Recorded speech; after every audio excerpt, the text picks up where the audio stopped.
Hey guys, John from the John Muir Show here, and punishments for so many of the corrupt liberal actors in Washington, D.C., all those really powerful bureaucrats, they are long overdue, as you know, but it just seems that nothing is happening. Nobody that's actually in a position of power is saying anything, despite the fact that heck, even on my program each and every day, talk about how it is imperative that something happens.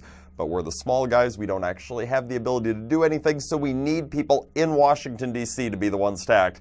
You see, there are so many corrupt liberals from the Obama FBI, DOJ, the various intel agencies that we know have acted completely improperly, whether it's against agency rules, whether it's against the law in some cases, and to actually ensure that we can get to a position where we start trusting our intel agencies again, we need to have these bad actors held accountable. We need to have, first of all, people en masse. We still don't even know all of their names. We need people to be fired for what they have done, and when it's applicable, we need people to be held accountable in a court of law.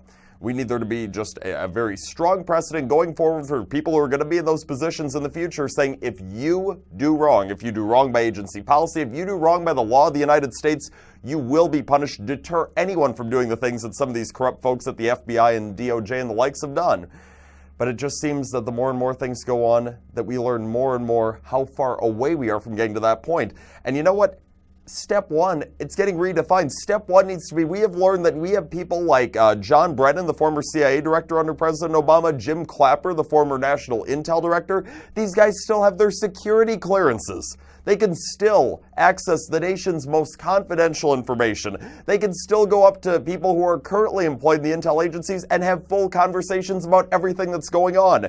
And to make matters worse, yeah, it's not just that they don't work for the federal government anymore, they work for the fake news media. John Brennan, yeah, that guy collects a paycheck from MSNBC. Jim Clapper, he's always going on MSNBC and CNN and the likes, and these are two guys who have shown themselves as hardline partisans. They are so far to the left, they hate Donald Trump so much. Every time they go on TV, every time they go on Twitter, it's anti-Trump, anti-Trump, anti-Trump.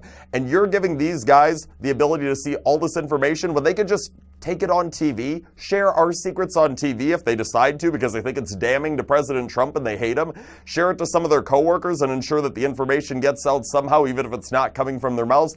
This is incredibly dangerous, and fortunately, one of the guys who, especially in the past week or so, has been making more sense than anybody in Washington, D.C. is saying something about it. That'd be Kentucky Senator Rand Paul, as he is going to President Trump saying, no, we absolutely need to revoke John Brennan's security clearance. Amen to that, Senator Paul. And you know what? Quite frankly, please do the same thing about Jim Clapper. We need Senator Paul to stick with this issue. We need others to join him on these calls because it is absolutely imperative that this gets done. We cannot have a couple of crazed partisans, people who are saying that, like John Brennan, that President Trump has committed offenses he should be put to death for. We cannot have them having access to all of this sorts of information. And President Trump, please act on this for the good of the country, please. This would be a terrific start to draining the swamp and starting to hopefully get us on the path of being able to someday again trust our intel agencies at the highest levels in this country. That's all the time that I have for you today, but tune in to the John Muir Show each and every weekday, 8:40 a.m. on WTAQ, 9 a.m. on WSAU and WHBL. Till next time, I'm out.